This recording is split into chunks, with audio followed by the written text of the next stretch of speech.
Well, the ideal right-wing state needs the military to be at the center of society. It needs to be the spiritual center of society.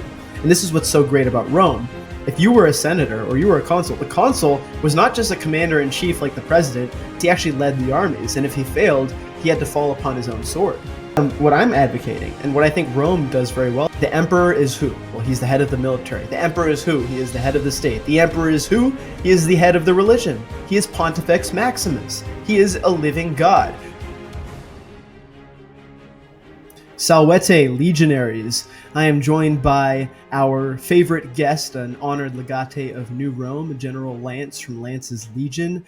Back here again. I almost can't say that you're joining us, since it's almost like we're doing one of these pretty fairly regularly. So it's almost like you're not a guest anymore. You're just part of the team at this point, you know? I'm living in your walls, okay? No, I'm just kidding.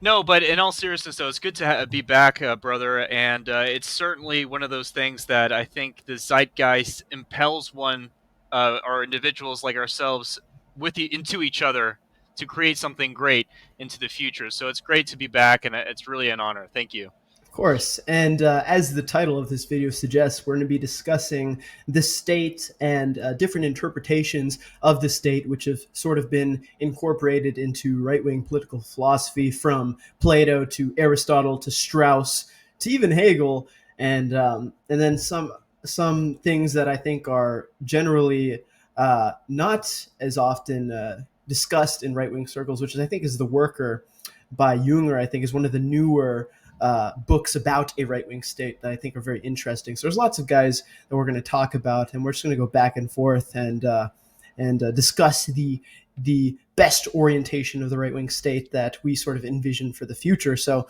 without further ado, I know Lance has done a video recently with College of Montana on Strauss and Plato and the state in general, which is sort of this Hellenic or Greek view of the state. So, Lance, if you wouldn't mind sharing with the legionaries the esoteric knowledge that you have brought back from your trip to Agartha. Yes, no, it's there are portals everywhere, and one of them is at Delphi. But I can't say anymore, okay? But at the end of the day, no, it was a great discussion, and I had one previous. Though I want you to, especially you guys out there, the audience, to understand, I've always been a big fan of Aristotle. Never really a big fan of Plato, but Plato is cool too. But I think it's really important for us to go back to the Hellenes, because the Hellenes were, for a number of different reasons, the font of Western civilization and civilization as a whole, right? And when it comes down to, for instance, our conception of the state, it is inextricably bound to this idea of the city. And the city is used as a motif even to this day, even the day where the nation state has basically superseded the city state as the probably the aggregate form of human organization, and collective action type situation, right? So it's a different mechanism, and yet it's still an eminence of the same thing. It's not a difference in kind, it's a difference in scope. And the interesting thing to me is that I always found, especially through Aristotle, but there was this actually very interesting lexiconographical or philological study of Greek. And that Greek, you know how in languages, the more words you use for a certain event, it kind of describes the meta consciousness of a nation and about what they place as most important. Well, Sure. apparently, the word polis, which stands for city and obviously city state, implies city state, happens with more frequency than the word aner, which means man, but also individual, which is interesting to me. And I've deduced preliminarily, obviously, I still probably have to, whack it a little bit just to see if it actually works out this way. But it seems to me that really the Hellenes placed a premium on this thing called the state over the individual, right? It was this thing of collective action which superseded oneself, which was supra individual, that was important.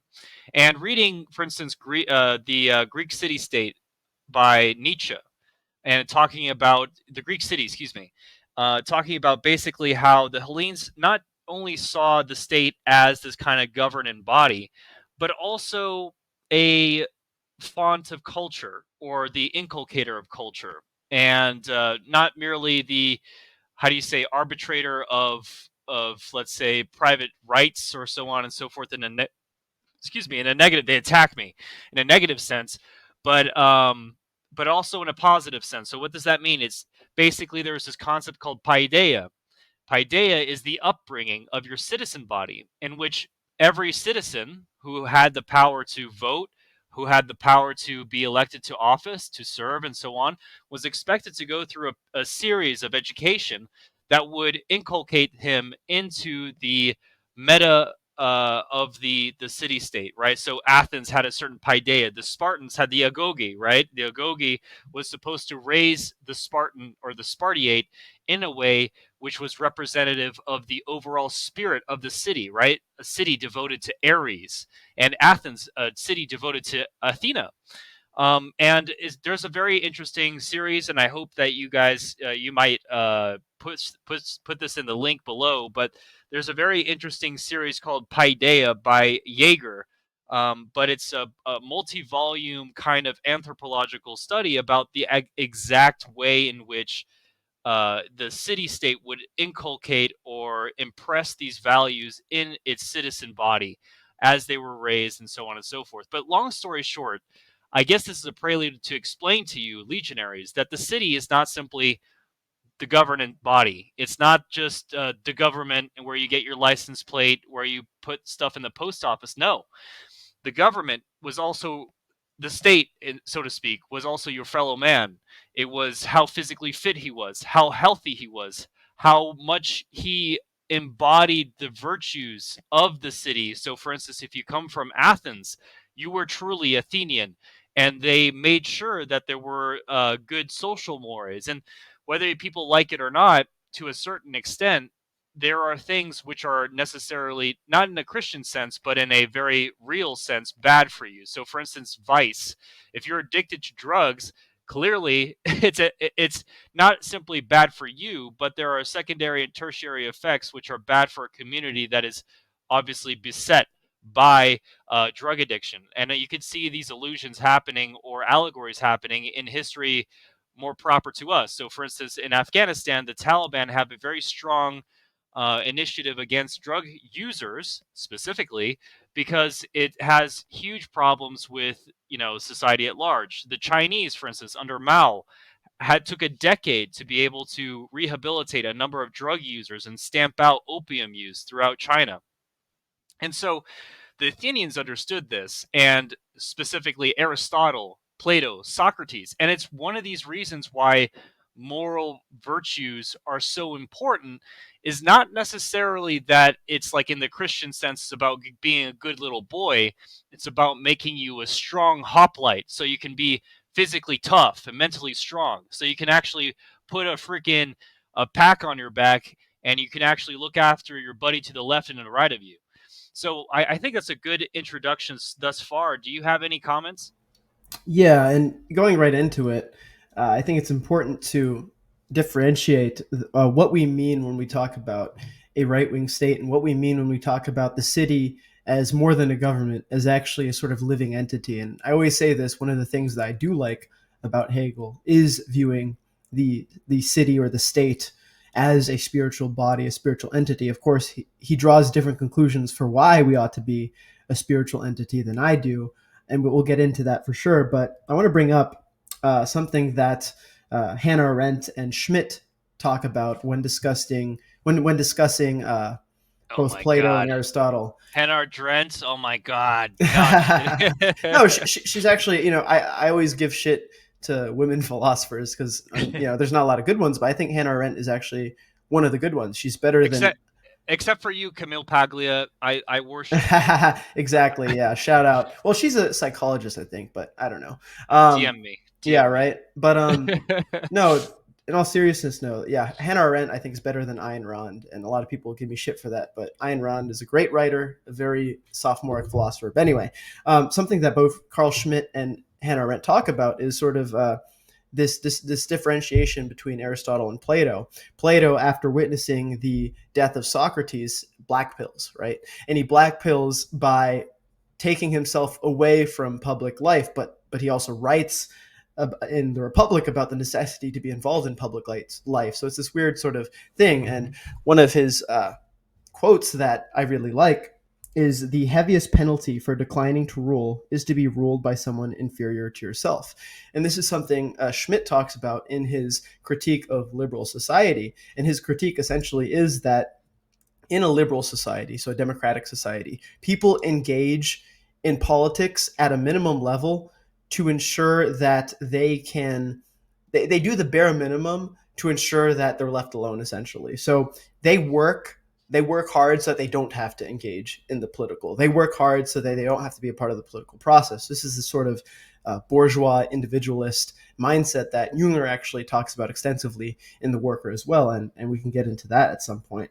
So it's the active versus the passive lifestyle. And what Plato's saying is if you live the passive lifestyle, if you do not engage in the political, then you're bound to be ruled by someone else. And it says inferior to yourself, but it doesn't matter. It could be inferior, superior, whatever.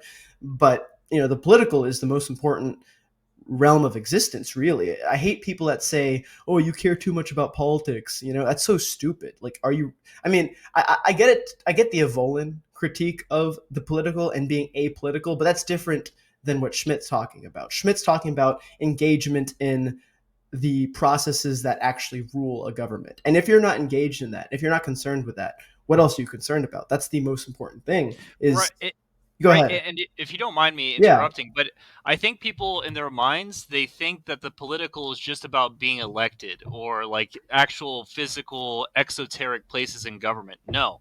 Being political is having a big powerful business. Being political is having a big cultural imprint. I know that Gramsci is a huge like commie or whatever, but he was absolutely right that the organs of what is the nature of the political also encompasses things which are meta and soft power, right? So there's Hmm. hard and soft power, and I think so many people. What ends up happening is they leave a power vacuum, and they're surprised when the enemy takes it. You know what I Yeah. mean? So continue. I apologize. I No just wanted worries. to add that in there. Of course.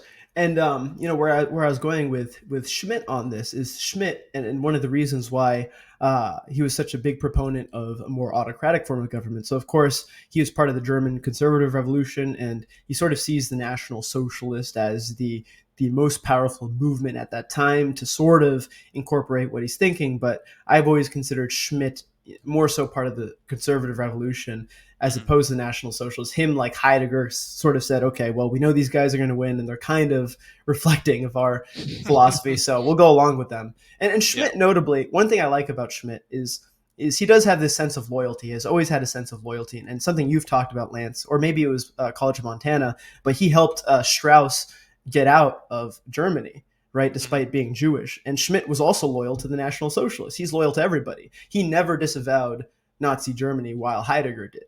And it's interesting, right? You're going to be loyal to two opposite ends of the spectrum: a Jewish philosopher that you're helping to get out of Germany, and then the actual state itself, who you helped him escape from. So I do respect Schmitt a lot. He understands the friend enemy distinction, and he never apologized for working.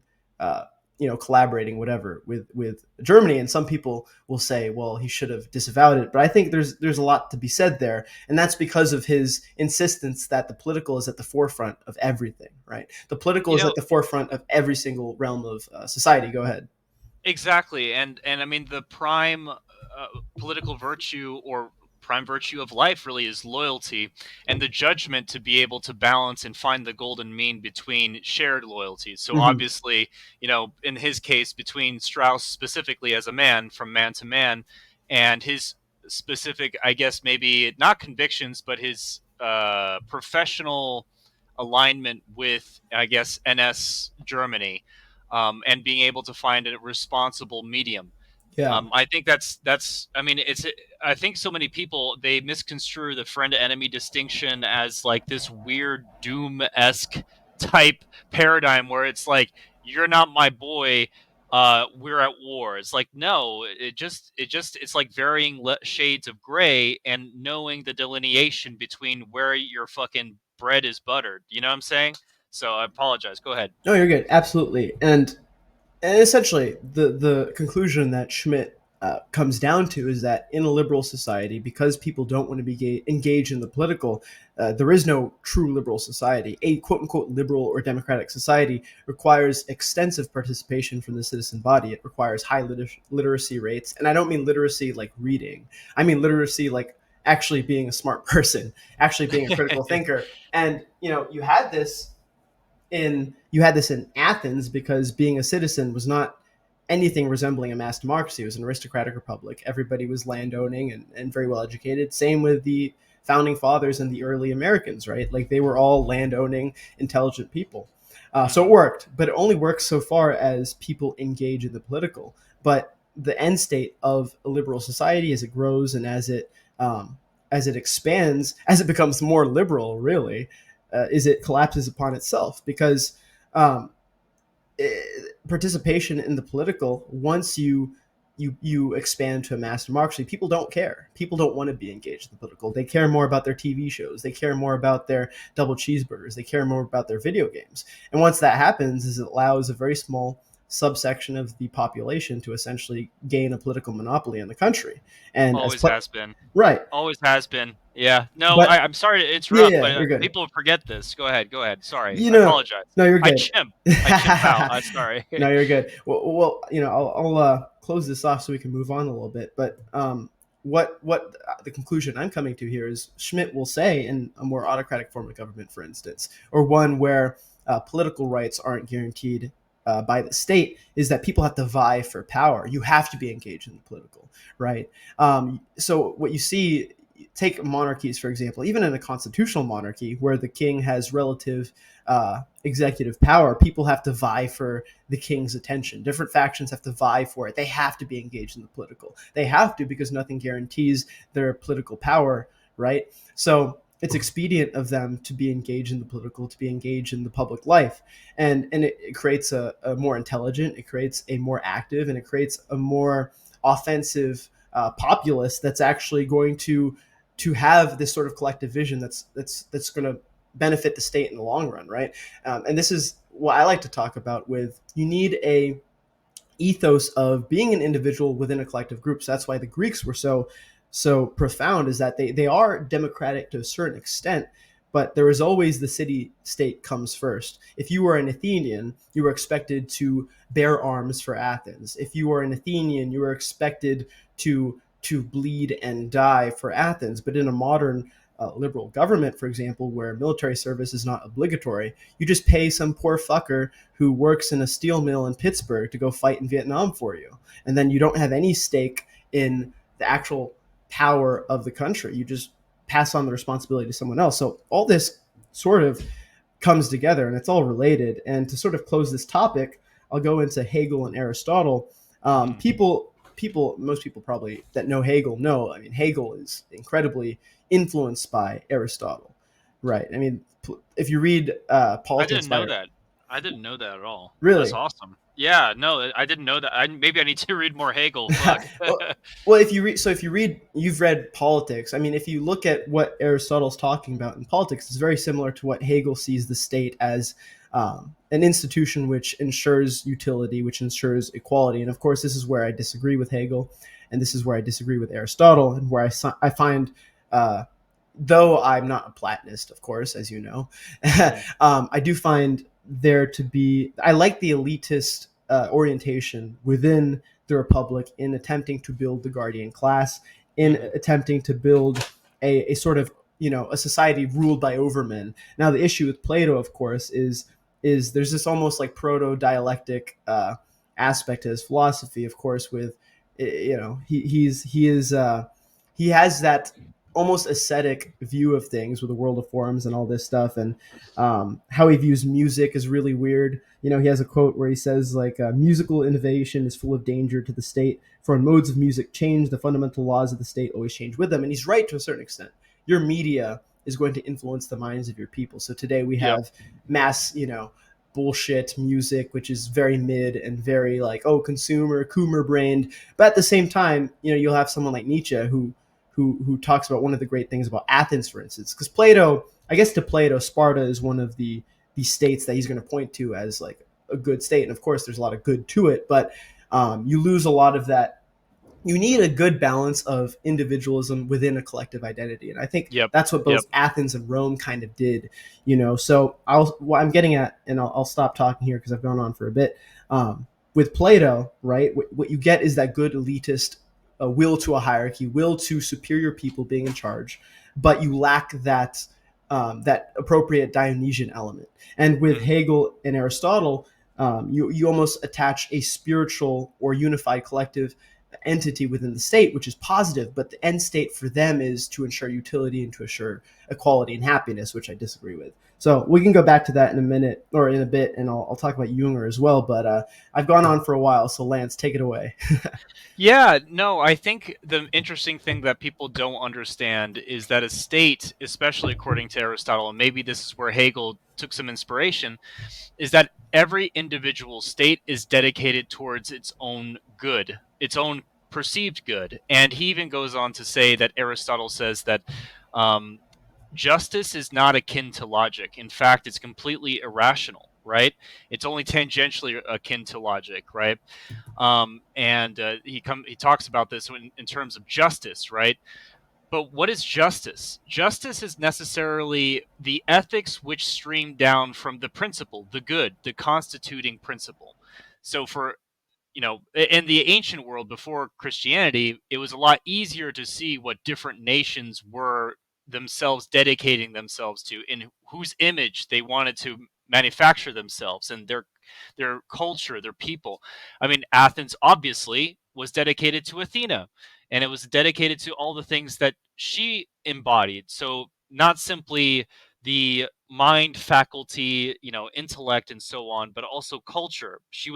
It's important that you people understand that her feminine anima is also absolutely important. It's and Nietzsche talks about how different types of people, they can be masculine or feminine, and not in the low sense. I'm not talking about like whether or not they're pushy or whatever. I'm talking about in the way they engage with the world, right?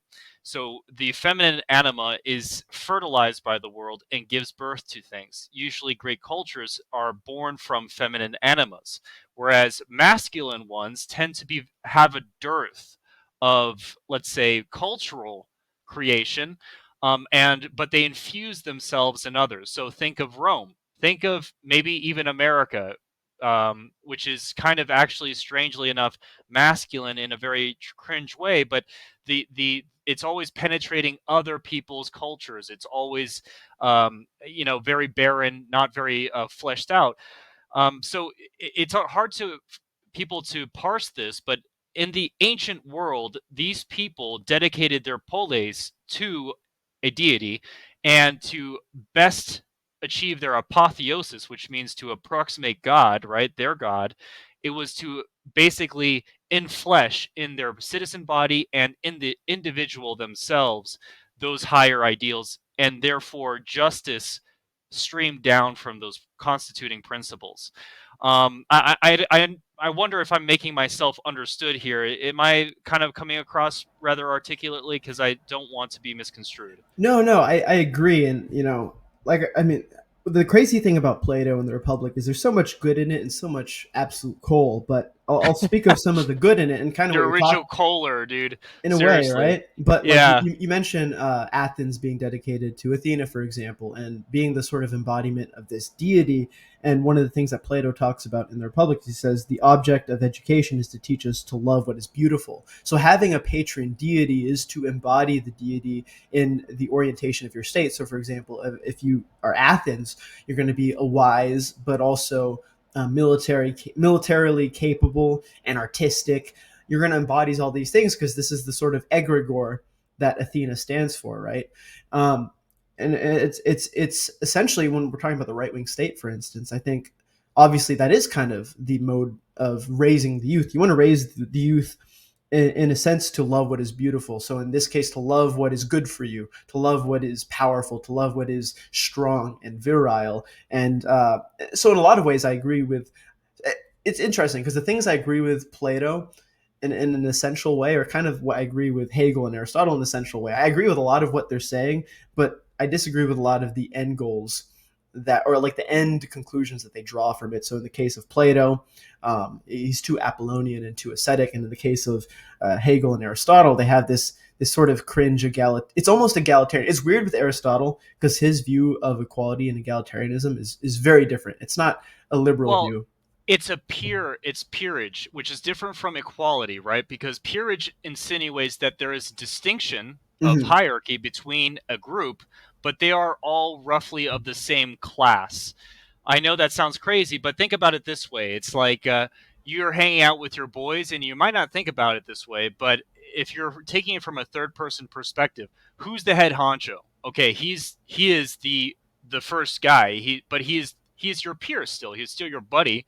He's not like a god. He's not way above you, but he certainly is like the top wolf, top dog. Does that make Mm-hmm. sense? And Yeah. so that's how Aristotle saw his peerage, and he wasn't stupid enough to believe that women should be voting, or or something similar, like basically slaves who were effeminate men who. Right. So that's the thing, is that he was writing from the perspective that only sane people would enfranchise people capable of governance. But what does that mean necessarily? People capable of violence, because ultimately that is what every city state foundationally has to be before it becomes anything else.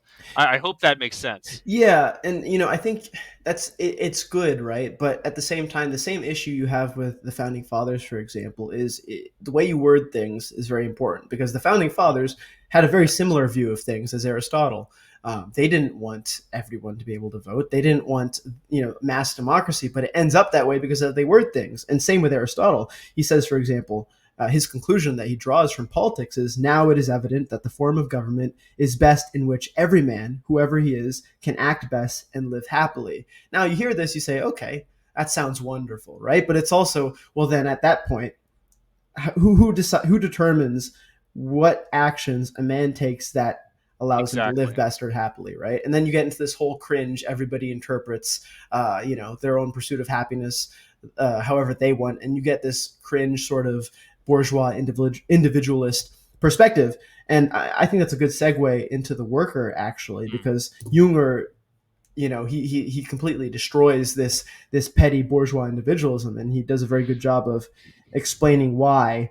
Um, and essentially, the premise of the worker is that the bourgeois man has no real true incentive to sacrifice for his state. The bourgeois, as as part of an independent nation, for instance, is really no different than a bourgeois under occupation of another. So you take he uses World War One as an example because, of course, this is where he fights, and what he essentially demonstrates is that whether Germany won or lost World War One, it wouldn't really affect the bourgeois that much, right? Because they don't see their connection to the state in any other way than their own individual comfort and yeah. access to to wealth or to pleasure, right? It's this. I mean, it's the same issue I have with what Aristotle says. The same issue with the premise of the American Constitution and this sort of enshrinement of pursuit of happiness.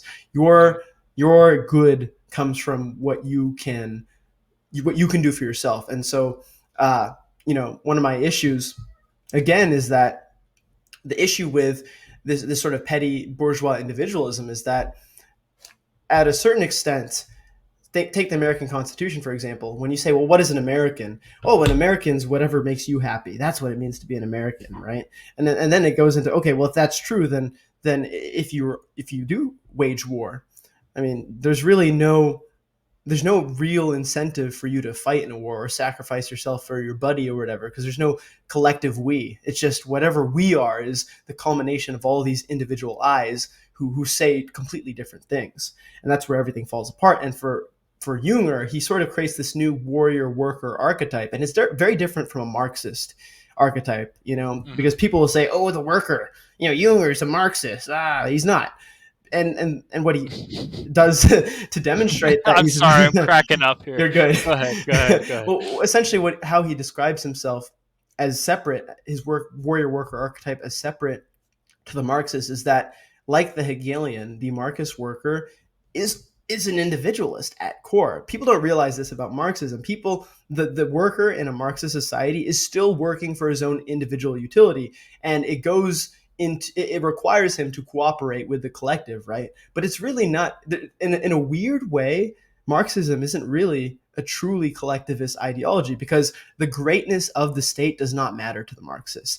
The greatness of the state only matters so much as the individual can live a happy lifestyle, right? Hmm. Because the end state of Marxism is anarchy, right? They want an anarchist society at the end of the day. Lenin even talks True. about this. True. Lenin in I forget if it's Age of Imperialism or something like that, but one of his works, he essentially says that we have to be an autocracy first, but eventually we want to be It's decentralized. state and revolution. I have it actually. It's There you state and go. revolution. Yeah. Yeah, so you know what I'm talking about. Yeah. But Junger never wants to.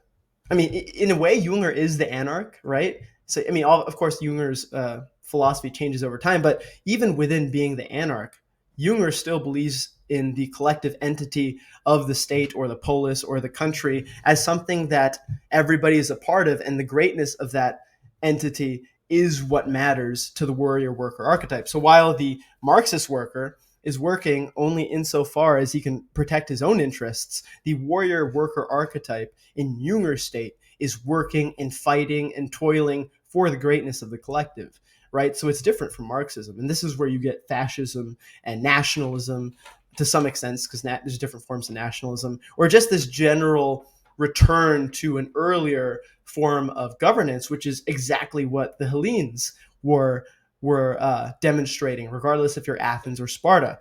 That's what's so beautiful about it, is that both Athens and Sparta are similar in the sense that they're fighting for the greatness of Athens, for the greatness of Sparta. Who you are as an individual only matters insofar as it matters to the state. And the same with Rome, right? Who you are as a Roman only matters insofar as you make Rome stronger. And this is precisely what is lost in liberal modernity. And this is exactly what Junger is trying to insert, because Junger understands we don't live in this landed military aristocracy anymore. He basically says, this warrior aristocracy of the past, it's done. We need something new. We need something mechanized, right? And this is why he inserts the warrior worker archetype over the landed aristocracy, because that's just not possible in this industrial age. That's the reason the Confederacy lost. That's the reason um, uh, okay, that's the only example I have off the top of my head, but it's not the only one. I don't know, the Mamelukes, whatever. I mean, think about the Japanese. The Sure, Japanese, yeah. same thing. But I understand where you're coming from, and it's interesting because I personally haven't read The Worker, and if I have, I've long forgotten it. But it is interesting because you have to respond to the demands of, I guess, not the age, because I'm not trying to give people a temporal understanding, right? I'm trying to give people an environmental understanding, because Germany at the time of his writing was incredibly industrialized, right? Heavy capital, that type of deal. Nowadays, we're entering into a different era where the, I guess, technological and physical terrain due to technology is changing. Hmm. And hopefully at some future point, AI is going to take over work as such, right? It's going to take over an industry as such, and that all is left is basically the human. It's a surplus of basically capital and furnishing, and so I guess, I mean, this is my personal hope, because what we'll end up doing is providing men with the opportunity to war or to do leisure, right? Otium or bellum, right? Hmm. But it's interesting that you say that, because to me, I think people don't understand that it's not to create bugmen. Okay, this is not to make you a little termite on a termite hill or an ant in a freaking ant den or something. This is also to elevate the individual. It's Hmm. kind of like a wolf pack, right? The Yes. wolf is only as great as the pack, and vice versa, right? And so I think that's where, first of all, traditional Marxist Leninists get wrong, is that even though in name they did, of course, talk about the state, and I think they failed because so words mean things, and people are surprised when they're held account to their words. Like, for Hmm. instance, when all men are created equal, somebody like Thomas Jefferson took a massive L because he didn't mean what he wrote, right? And then he's surprised when, oh my god, how could this end up this way? It's like, my guy, you wrote it down. But similarly, the Marxist-Leninists and for specifically Lenin obviously wanted an anarchist outcome in some distant future. That was the ideal, and the state simply being an intermediary role, All right, right? means to an end. Yeah. But that's an end in and of itself, just as the individual is an end in and of itself, and both synergize. And I think the best way for people to understand, I guess, my conviction, because I don't want to put words in your mouth, is a Hmm. balance between the two. So DNA, right? If you ever look at DNA, it looks like a ladder Yeah. split down the middle. Two Double strands meet each other. helix. Double helix, right? Yeah. But but the thing is, people think it's one or the other. It's freedom or discipline. It's the individual or it's the state or the collective, whatever you want to call it, the nation, or it's chaos or order, whatever. These are false paradigms.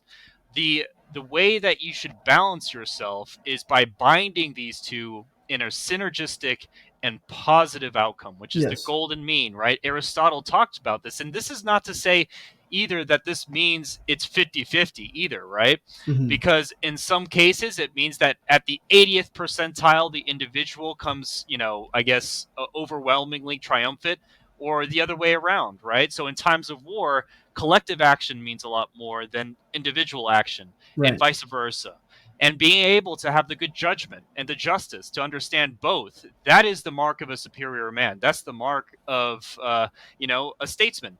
And the issue is that when we leave the Hellenes behind, what we end up with is Kamala Harris, right? And so I guess in all seriousness, though, what I'm trying to get at, the greater crux of my argument, is that when you think of the state, don't think of it as the government. Think of it as the Respublica, which means like the public thing, which is the common good, the thing that also not simply is about everything that's happening now, but everything that's happening in the past or happened in the past, and everything that happened in the future.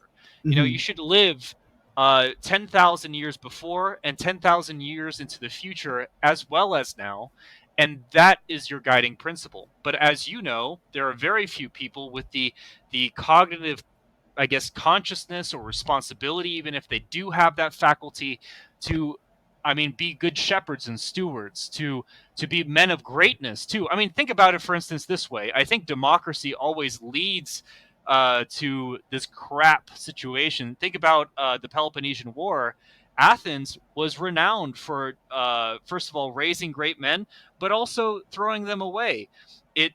During the Peloponnesian War, it was scoring victory after victory, but with Alcibiades at its head, even though it was the underdog, crushing the Spartan League, right? Or I think they were the Peloponnesian League, the Delian League, right? I don't know. I Either can't way, remember. point. Yeah. It doesn't fucking matter. Point being is Athens was absolutely pushing their shit in, right? And then they, by some pettiness and fear that he would turn into a tyrant, quote unquote, they basically wanted to kill him. And Yeah. if he hadn't been smart and outfoxed them, he would have never escaped with his life. But then he went on to the other side, and the Spartans started crushing the Athenians. And it's funny. It's like democracy does that. And remember, it was Athens. People are saying, oh, Athens gave rise to Plato, Socrates, and so on. Remember that Athens also crushed Socrates, it crushed Alcibiades, and it crushed Plato. Yes. They're Do you always afraid remember? of the greater man. Exactly. Yeah. Boom. And so democracy itself is an existential threat to all higher life. Hmm. I have this conviction because at the end of the day, Sparta had great men. It had Lysander, it had Agis, and so on. It had Lycurgus. Hmm. And at the end of the day, I think obviously they went too far, right? They went to the Bugman ultimately, where it's like, Yes. it was too crazy. It was a little bit too nuts. But I think Rome really was the good synthesis between Athens and Sparta. The, Absolutely. and I guess that's probably why I have a huge infatuation with Rome, is because, and trying to rebirth it into our present, isn't necessarily about seeing arches and columns, and although that's cool and it'll be part of the program. But the point being is, I'm trying to say that it's the essence of Rome, of what Rome was. Rome was more than simply a city and people. It was an idea. It was a spirit. It was a principle, and it was manly virility, an opportunity for men to and women to become better than they were.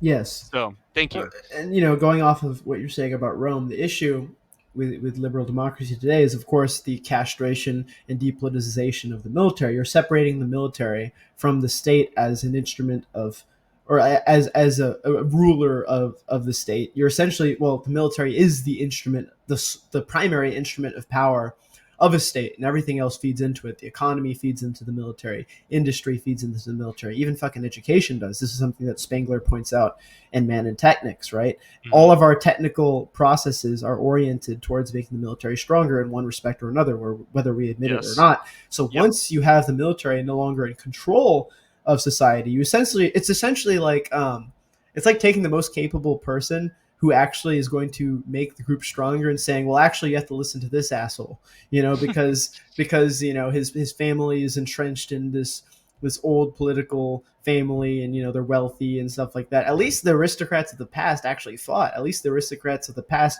had to put their chainmail on and get a lance and drive the enemy back in the battlefield, right? But today, our quote unquote aristocrats, which is now the bourgeois, they don't do any of that. They don't fight in wars. They're the senator's son. They're the fortunate son. They get Hmm. deferred from combat. And of course, people will say, but Trump deferred. Yes, Trump's not perfect, but he took a bullet for our country now, so we forgive him.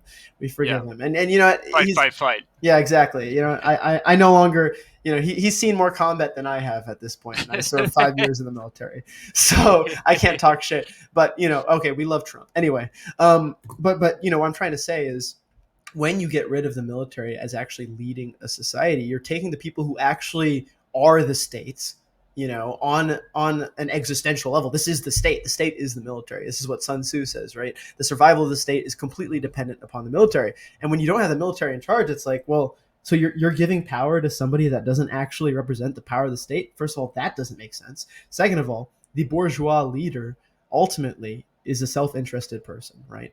The way that they succeed in life is by increasing their own personal capital. The way that the military man succeeds in life is by winning battles. And what does winning battles do? It makes your collective stronger. So the incentives are totally different, right? The military, a true military, right? Because there's a lot of liberalized militaries, like these African militaries, right? Like a dictatorship in Africa, for example. This is not the true military, right? These aren't, because they're not concerned with invading. Like the Central African Republic's never going to try to invade the Congo or whatever. I'm not sure if they're next to each other.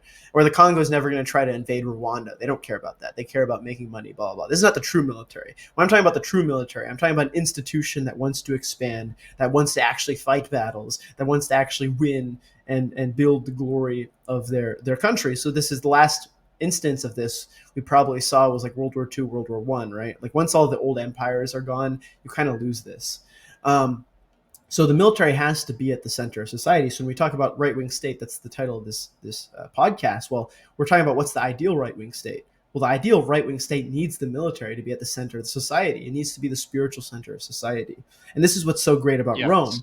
If you were a senator or you were a consul, the consul was not just a commander in chief like the president who makes commands. He actually led the armies. And if he failed, he had to fall upon his own sword. And this happens many times throughout Roman history, right? To be a Roman senator, you were highly, highly, highly incentivized to also participate in the legion to some extent. Of course, if you were a patrician, you probably you went through some loopholes and you got to be a what's below legate tribune. You got to be a tribune right away. Okay, so okay, you jump through a couple hoops, but you still have to serve. You still have to probably fight to some extent. I mean, Caesar fought, right, and many great Roman generals fought. I mean, Um, it wasn't even just that. The citizen body also was expected to fight as well. And right. there's a direct correlation when Rome was, I hate Republicucks, right? But at the end of the day, when the levies were brought from the general populace was disciplined. Yeah. When Imperial Rome started outsourcing its fighting men to abroad or to a professional caste of men, what ended up happening is apparently the freaking plebs lost their freaking minds, right? They just wanted to eat, fuck, and basically do what most plebs do today, which is Yeah. watch TV, jerk off, and do nothing with their lives. And so it's interesting that it's almost like nature. War compels men to become disciplined. It instantiates the need for self-discipline, for self-overcoming, because unless you're a psycho like myself or a warrior philosopher who loves pain and just wants to freaking have that discipline no matter what, you need a good reason. You need to tell people, hey, you need to be physically fit because in about 5 years time we're going to war, and guess what, if you're not physically fit, you're done. You're Yeah, donezo. And so at the end of the day, I agree with you, brother. Like, and part of my and here's the other thing too. I think it's so important to draw a distinction, and why it is that Roman politicians were so important is not necessarily that they were just warriors or that they were just politicians, but they were also curators of culture. They were expected to hold games, to hold public office. They were expected to hold a religious office, very specifically. They even had a political, I guess, body called the censor, and then they had aediles, which was basically the vice police, right? But so as you can see, in our mind's eye, we are trying to give you a vision of life that is total, right? It's not just about fighting, even though warrior and philosopher and I are very much devotees to the war god Mars and so on, and to the warrior lifestyle and ethos. It bleeds down into everything else. I mean, we love art. We love these things. We're curators of these higher forms, but they can only be brought about from a foundation of discipline and selflessness, virtue, right? And I don't know if I'm kind of getting off center here, but I think that's really the crux of what my vision is. Our Rome is a total man, a total city, a total incumbent being. I want you to be beautiful. I want you to have sexy wives. I want you to be, a man of letters. I want you to be learned. I want you to be a warrior. I want you to be everything. And that is what Rome was to the best, especially. precisely. And there's two quotes I want to read really quick, and then I'm going to give the audience my view of the ideal right wing state. And I'm sure you would agree, but I will also like to hear your thoughts on what I have to say. Mm-hmm. But the quotes I want to read is, we're going to read one of the good quotes from Aristotle. One of the things I'm like, all right, you're right, Aristotle. That was very intelligent. You're a great guy. I'm pulling it up right Gem, now. Yeah, this gem was a right now. gem amongst the coal. Let's see. I'm trying to find the quote. I'll read Gentile's quote first, since I have that up. I Send was it. trying to find Aristotle's quote, but Gentile says, "For fascism, the state and the individual are one, or better, perhaps, state and individual are terms that are inseparable in necessary synthesis." So, of course, this is a very Hegelian position, and by extension, a very Aristotelian position, because, like I said, a lot of Hegel's political philosophy comes from Aristotle. Like he's a great or big student of Aristotle. And I don't know if you heard that bang when my cat knocked over something. Anyway, but She the displeased. She yes, displeased. yeah, she's like, no coal here. Did I hear Hegel? Did I hear Hegel? Cringe. Yeah, very Cringe. cringe. All right, go ahead. Um, I'm pulling up this quote, but while I'm pulling it up, essentially what Aristotle says is that the state is necessarily, by extension, a part of nature. It's an extension of nature, essentially. Actually, here's one of the quotes. He says, "The deficiencies of nature are what art and education seek to fill up."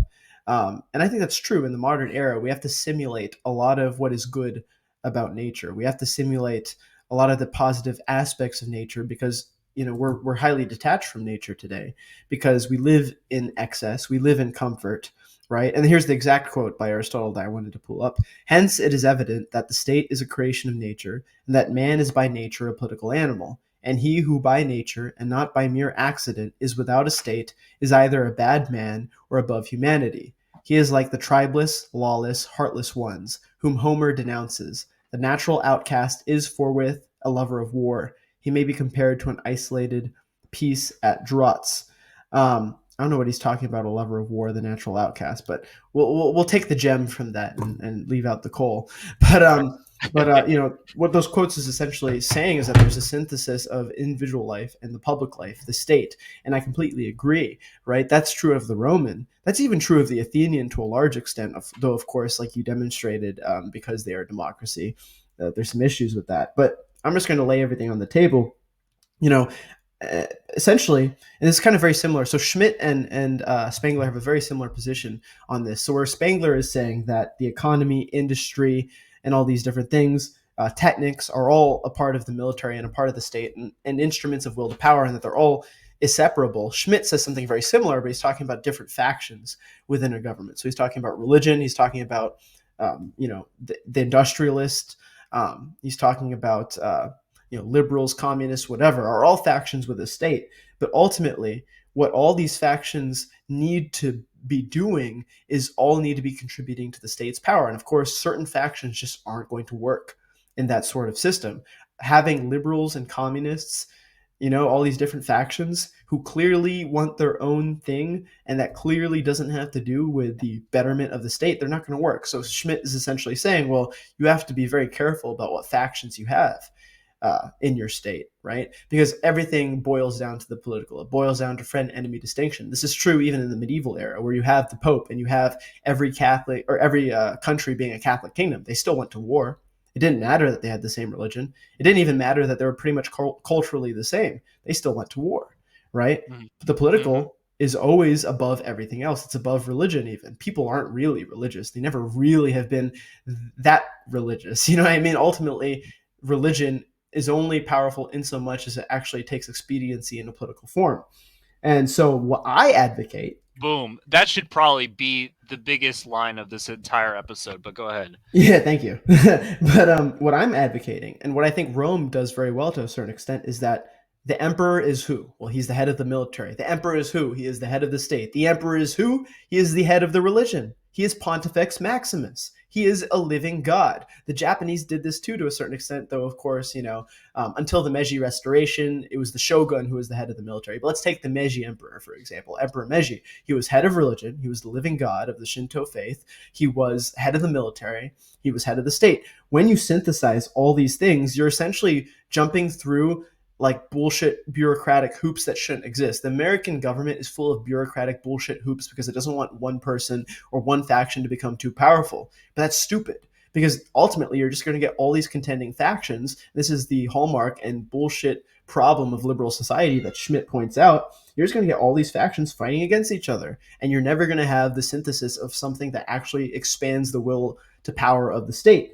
So you have to have the state's power be everything to you, the individual, and that you as an individual, artistically, you can express yourself in your own way, but you do it for the greatness of the state, of the polis, right? You can be an individual. You can create your own art. You can express your art however you want, but there always has to be the orientation of, I want to make my state better. My greatness is within the state. So for me personally, my greatness is within New Rome, right? I want to help my friends. I want my art to be good for my friends too.